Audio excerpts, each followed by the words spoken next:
Yo, yo, yo. What's good? What's good? It's Stormy B Man, and I am back. Welcoming you to Kung Fu Film Focus for this Thursday, February 19th, 2026. This is the Kung Fu Film Focus where we are covering a Shaw Brothers classic from 1976, Challenge of the Masters. Yeah, this is a film that was a benchmark for Shaw Brothers because the in-house choreographer and director Lau Kar-Liang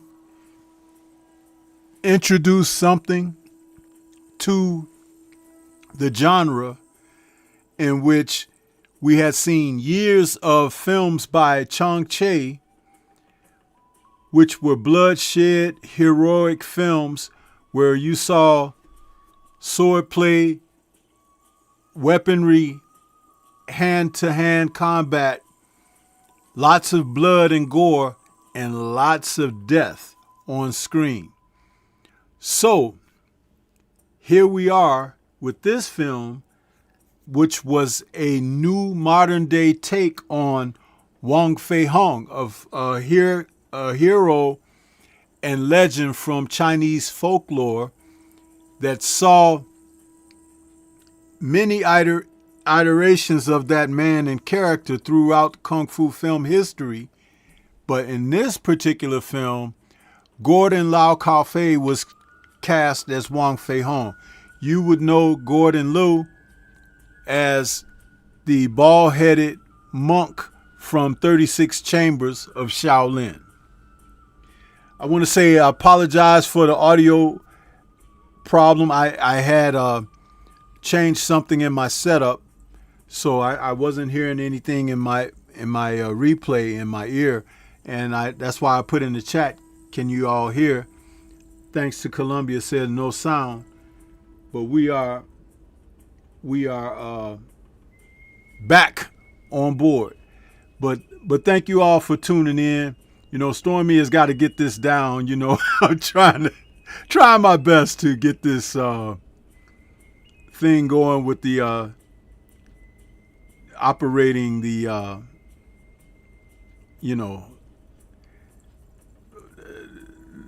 the features of multi-streaming, because we are multi-streaming over on Rumble, and I appreciate anybody that decides to try to go over there and catch up with what we're doing.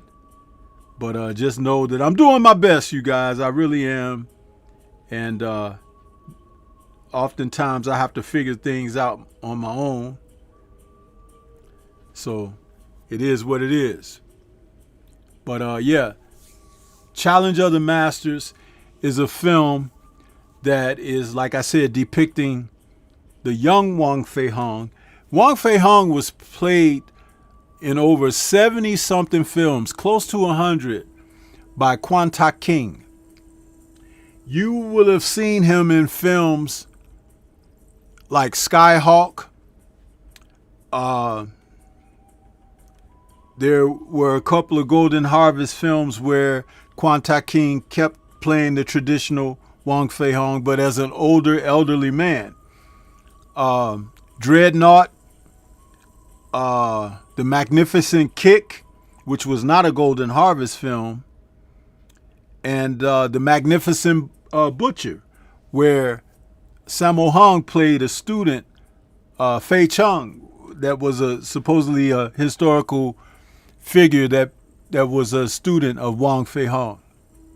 Jackie Chan would play another version of Wong as a young, unruly youth in The Drunken Master, the original Drunken Master. So Gordon Liu actually beat Jackie to the gate playing Wong Fei Hung in this film. And he plays him as someone who had not quite learned the martial arts yet. His dad, I'm I'm trying to remember the name of Wong Fei-hung's dad. Wong Kei-ying, which in this movie is played by Chang Yang. He runs his martial arts school, but he doesn't want Wong Fei-hung to learn martial arts.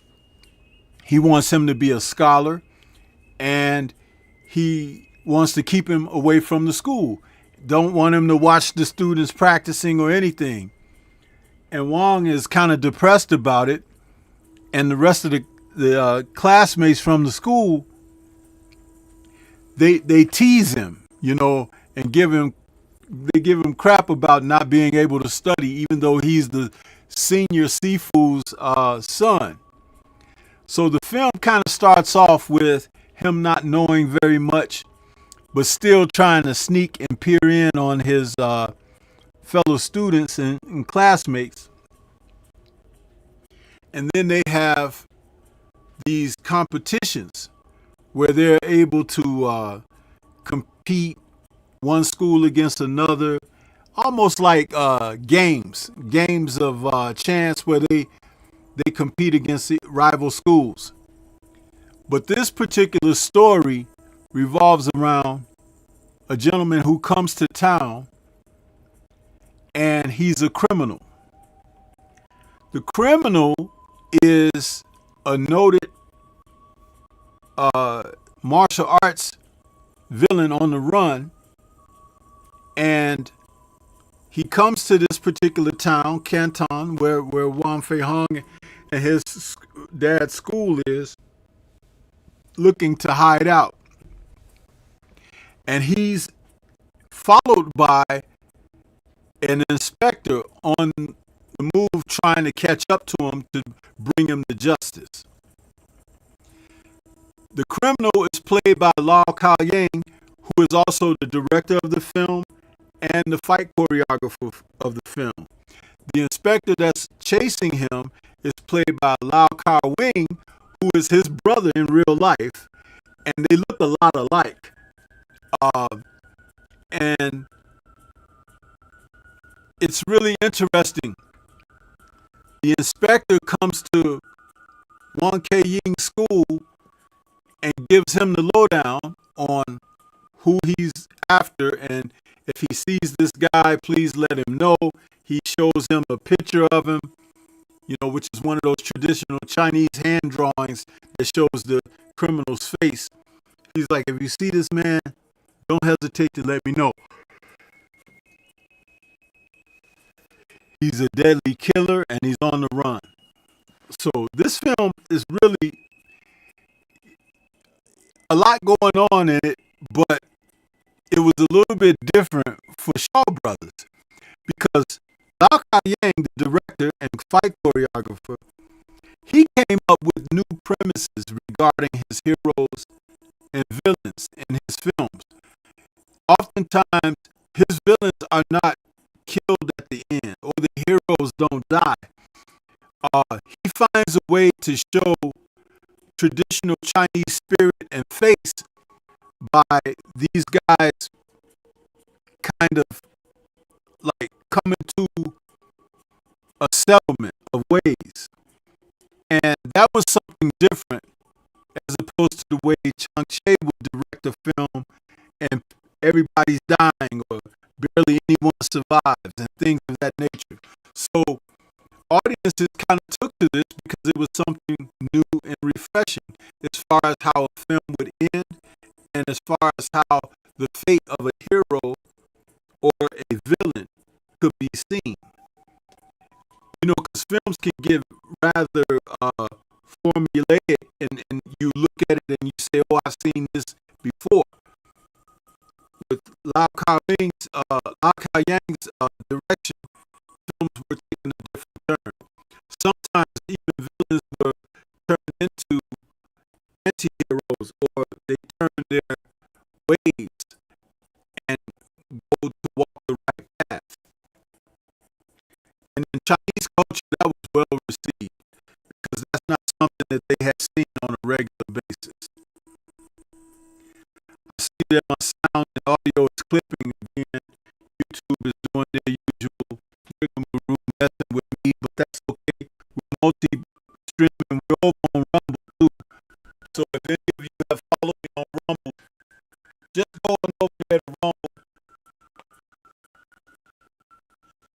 and enjoy this without the interruptions.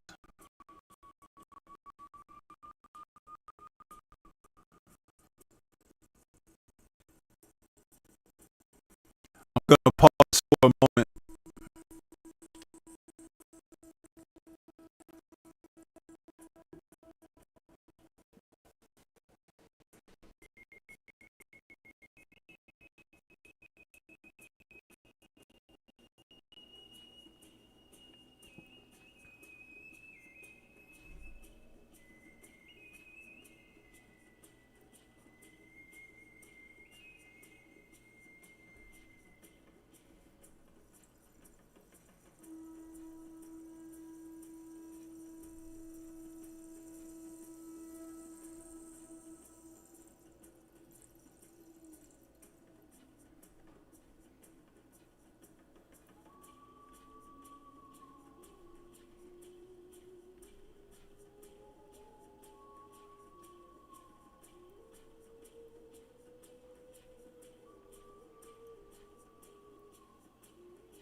See, they do that foolishness to, like I said before, discourage my followers from tuning in.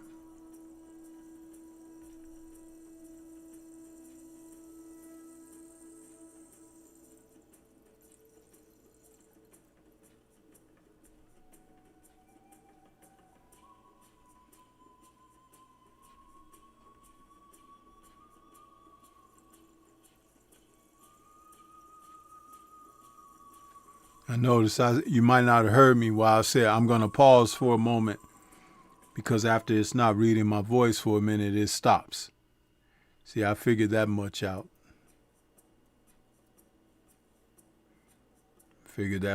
Man. I tell you, these people are something else. But just like Drew Titan suggested, we're going to be going over to Rumble for more of our broadcasts, you guys. So you please, if you want to support me, just go ahead and sign up for Rumble and follow me over there, because I'm going to start just doing my lives over there, man, because this is ridiculous. And this is being done on purpose. So here, we're dealing with this, but there's no need for this kind of foolishness. And you hear how clear it is now, right? It's like there's no reason it should have been clipping. No reason.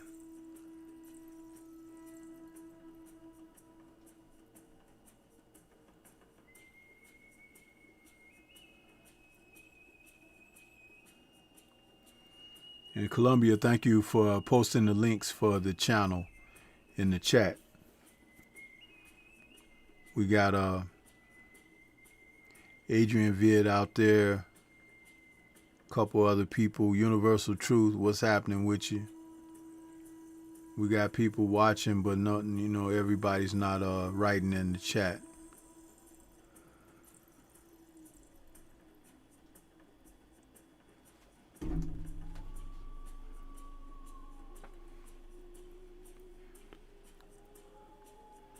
One of the other interesting aspects about this film and the story is that Wong Fei-hung runs across the villain, and the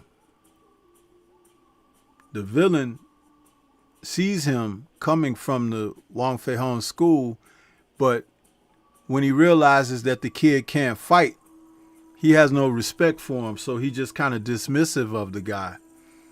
But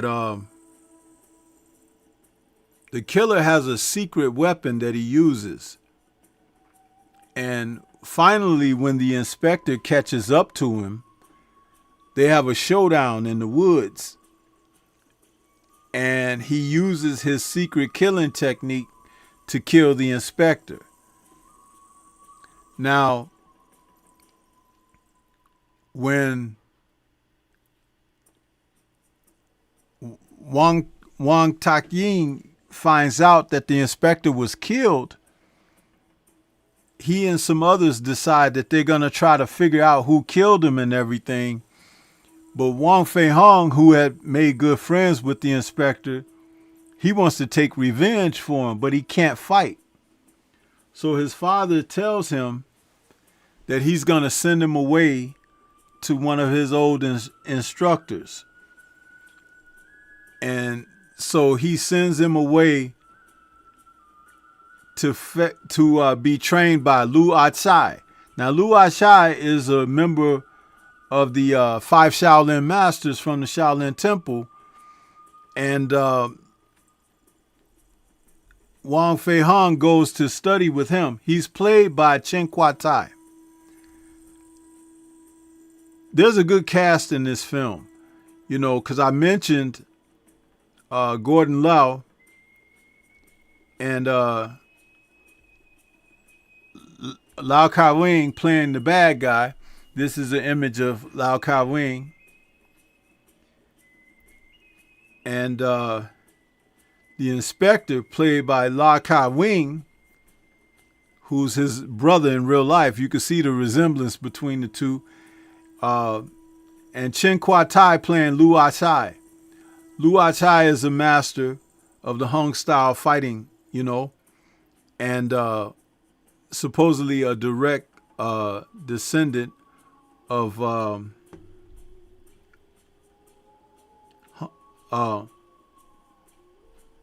what's his name? Hung. Come on, I'm having a brain fart right now. Hung Si Quan. I'm sorry. I had to think about it for a moment because all these names are in my head. Hung Si Quan. Lu Achai is a student of Hung Si Quan, learn Hung style, and he's going to teach Gordon Liu's Wong Fei Hung. So he spends like, I think 3 years or 4 years with him. And he teaches him the staff. He teaches him the Hung fist. And, you know, it's a great take on a student-teacher relationship, because Chen Kwa Tai's Lu Achai is telling Wong, you can't go until you can basically beat me or get past me. And it's while he's there studying with Lu Achai that he found out that the inspector had been murdered. The fight scenes in this film are pretty good.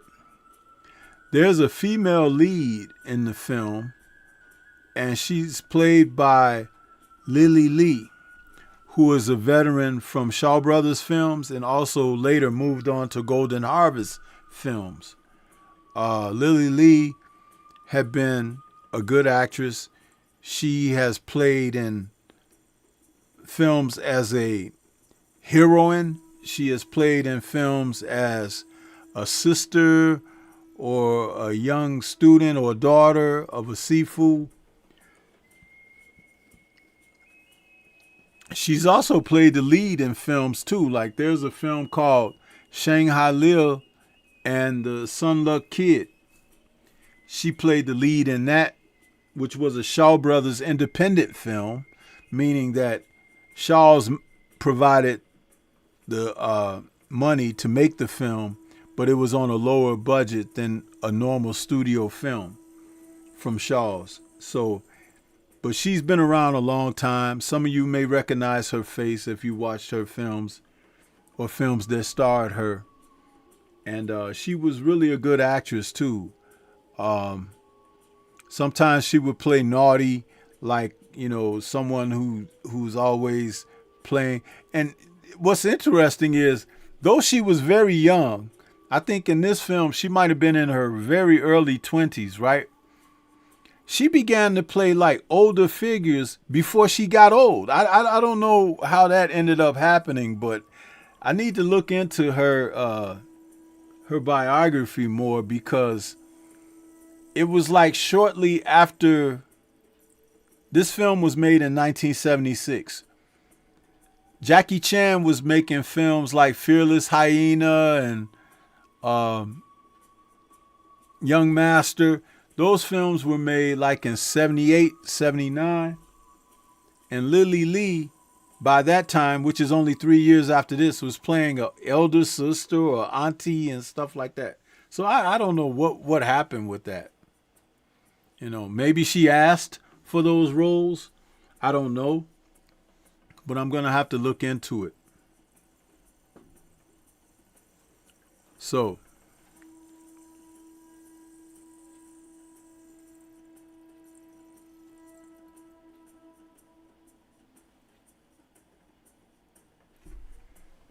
let me see here.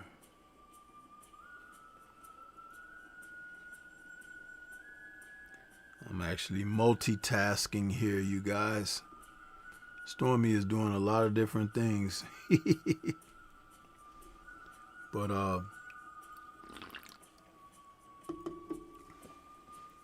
yeah, this one is a good one though. By the time that Wong Fei-hung polishes up his skills to return and try to bring down this bad guy in this film, his martial arts are excellent. And he took a lot of the principles that he learned from Lu Atai as well and became a more upright man.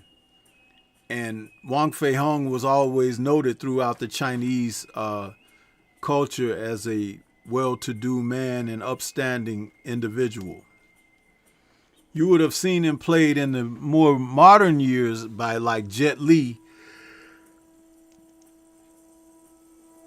in the Once Upon a Time in China series. That was Jet Li playing a version of Wong Fei-hung. And even still, since Jet Li, there have been others who have taken on the mantle of playing this Chinese folk hero.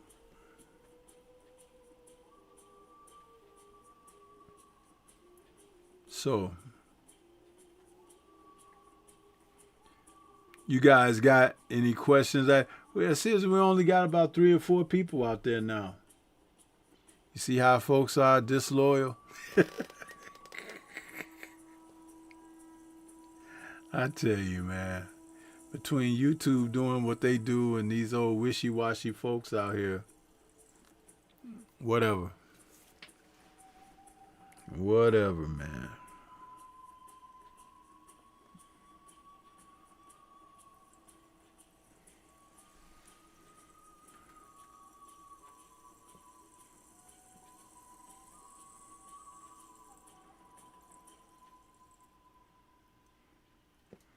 Columbia, have you ever seen this film before? Challenge of the Masters.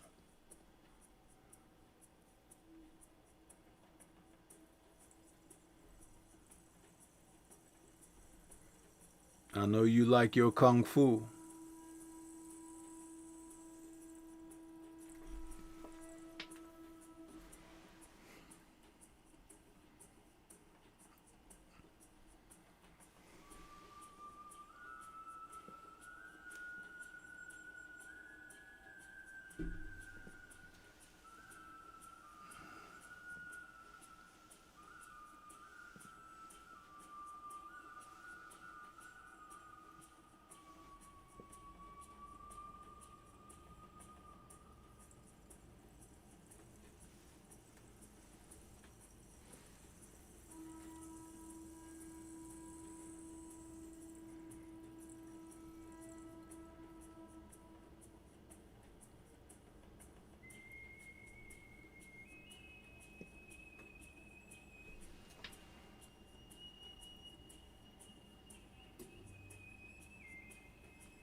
I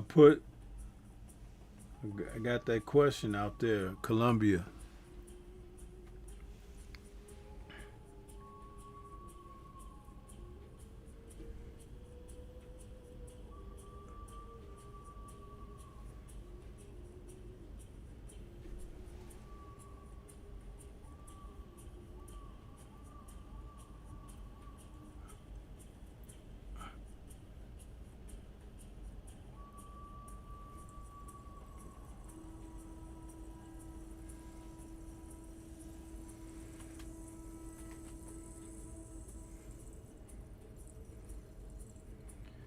Let's go into a little bit of history here.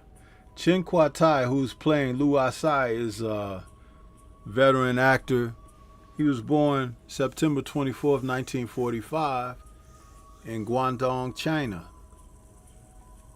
He started his film career in 1969. But he's still acting today. And he's been in some pretty darn good kung fu films.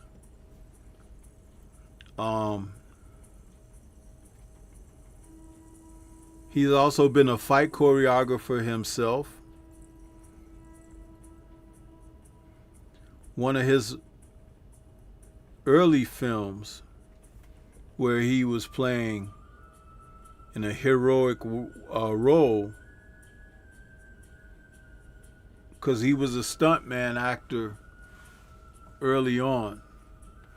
He was in a film called The Boxer from Shantung, where he played another Chinese folklore hero, Ma Yong-chen. And in that film actually shot him to stardom. It was a film that kind of rivaled some of the stuff Bruce Lee was doing, like with The Big Boss and Fist of Fury. But he was a rugged fighter, and he made his name off of that film. But he was also in films like Man of Iron and The Iron Bodyguard, The Bloody Escape. I'm talking about films where he was the lead, and he actually, he had a following.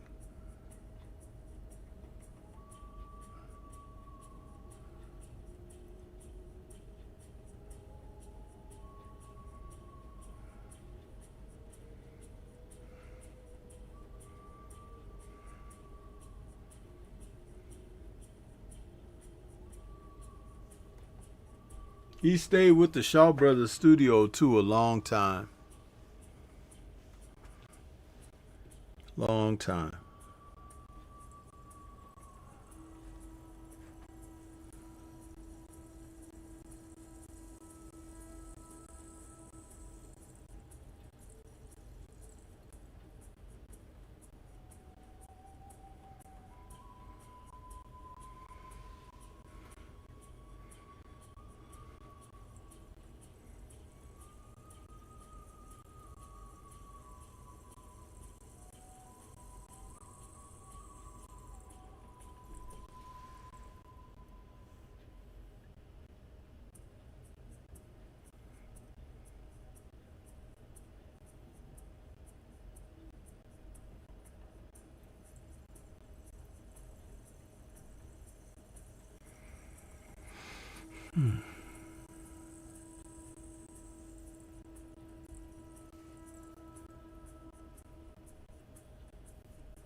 So you guys are just kind of hanging in there listening, huh? You don't wanna interact this evening.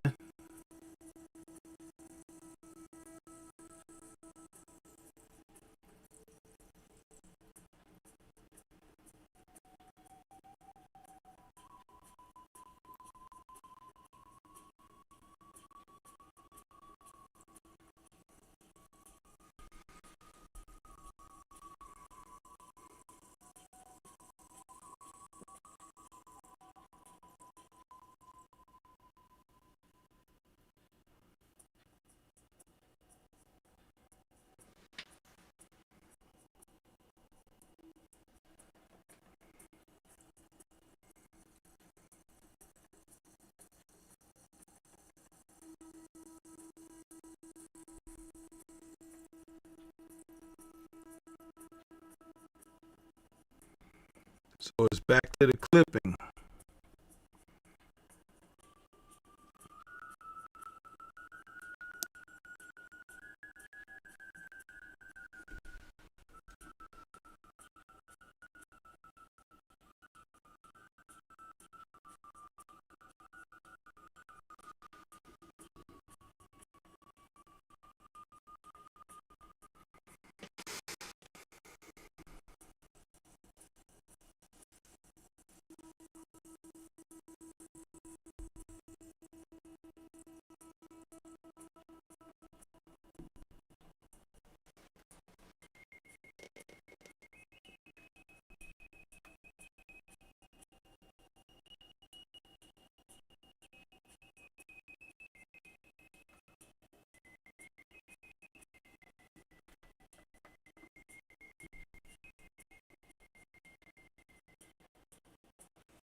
I have a lot more information on this film, but it's like they're playing with my audio and the chat doesn't seem so enthused this evening. But listen, as I told you guys earlier, I come on here, I try to do my best, you know what I mean? If people want to, not support that or whatever, hey, there's plenty of other jacked up mess out here you could be engaged in. So, maybe I'll just leave you guys to that. No love lost.